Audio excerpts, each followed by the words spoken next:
अगला क्वेश्चन देखना, question number 7।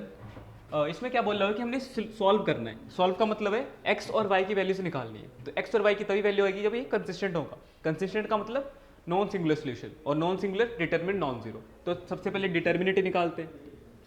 तो डिटर्मिनेंट कैसे निकलेंगे, एक्स का कोफिशिएंट वाई का कोफिशिएंट, एक्स का कोफिशिएंट वाई का कोफिशिएंट।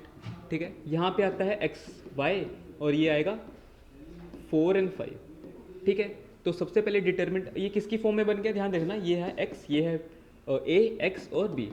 ठीक है, तो ए डिटर्मिनेंट अगर मैं यहाँ से निकाल लूँ तो क्या आएगा, 5 3 15 और ये 14। तो क्या आ गया 1, मतलब नॉन ज़ीरो है। तो नॉन सिंगुलर मैट्रिक्स है, नॉन सिंगुलर मैट्रिक्स है मतलब कंसिस्टेंट है। अब बताओ कि कंसिस्टेंट है तो एक्स और वाई की वैल्यूज़ क्या क्या होंगी। ठीक है, तो शुरू करते हैं। अगर मैंने एक्स वाई की वैल्यू से निकाली तो यहीं से निकलेगी। तो क्या करता हूँ, प्री मल्टीप्लाई ए इनवर्स करता हूँ। तो यहाँ पे ए इनवर्स ए मैंने बस इसीलिए किया ये कि ताकि ये वाला एक्स ए खत्म हो जाए और एक्स क्या आ जाए, ए इनवर्स बी। ठीक है, अब हमें ए इनवर्स निकालना पड़ेगा। तो ए इनवर्स निकालने का फॉर्मूला हमारे पास क्या होता है, ध्यान दो, A inverse is equal to 1/a determinant, जो हम निकाल चुके हैं, और साथ में होता है एडजॉइंट ऑफ ए। अब हमें एडजॉइंट ऑफ ए निकालना पड़ेगा। तो एडजॉइंट कैसे निकालते हैं, सबसे पहले कोफैक्टर हमें मैंने पहले से लिख रखे थे। तो यहाँ पे ध्यान दो, हाँ चलो यहीं पे लिख लेते हैं कि एडजॉइंट, यहाँ पे लिखते हैं एडजॉइंट ऑफ ए कैसे निकलेगा, जो भी कोफैक्टर है 1 1 1 2 ऐसे लिखूंगा, 3 -7 2 1 और 2 2, तो -2 और 5। इसका क्या करूंगा, ट्रांसपोज करूंगा। तो ट्रांसपोज करने के बाद क्या आएगा, 3 -7 -2 और 5। ठीक है, अभी तक हमने सिर्फ एडजॉइंट निकाला है। इनवर्स कैसे निकालेंगे, यहाँ पे पुट करके।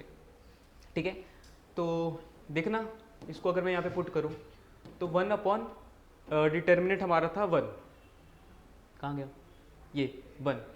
ठीक है, तो एडजॉइंट था हमारा 3 -7 -2 और 5। ठीक है, ए इनवर्स निकल चुका है। अब एक्स और वाई की वैल्यूज निकालते हैं। ठीक है, ध्यान दो यहाँ पे, ये यहाँ पे कर रहा हूँ, X is equal to A inverse हमारे पास है 3 -2 -7 और 5। बी हमारे पास ये था 4 और 5। बस इसको सॉल्व करेंगे तो हमारे पास एक्स और वाई की वैल्यूज आएंगी। देखो फिर यहाँ पे इसको और इसको मल्टीप्लाई करूंगा, मतलब ये रो और ये कॉलम, 4 × 3 12 और ये माइनस का 10, सेकंड 28 नेगेटिव का और ये प्लस का 25। ठीक है, आगे सोल्व करूंगा, ये आएगा 2 और ये आएगा माइनस का 3। ठीक है, और एक्स और वाई एक्स ये था हमारे पास, एक्स और वाई। तो एक्स की वैल्यू यहाँ पे कितनी आएगी, ध्यान दो, एक्स कंपेयर करो, X is equal to 2 compare करो, y इज इक्वल टू -3। ठीक है, तो ऐसे ये सारा का सारा क्वेश्चन करना था। अगर हमें सोल्यूशन पूछा जाए तो पहले चेक करते हैं डिटर्मिनेंट से, फिर एडजॉइंट निकालते हैं, फिर ये काम करते हैं। ठीक है, एक्स और वाई की वैल्यूज ऐसे आ जाएंगी।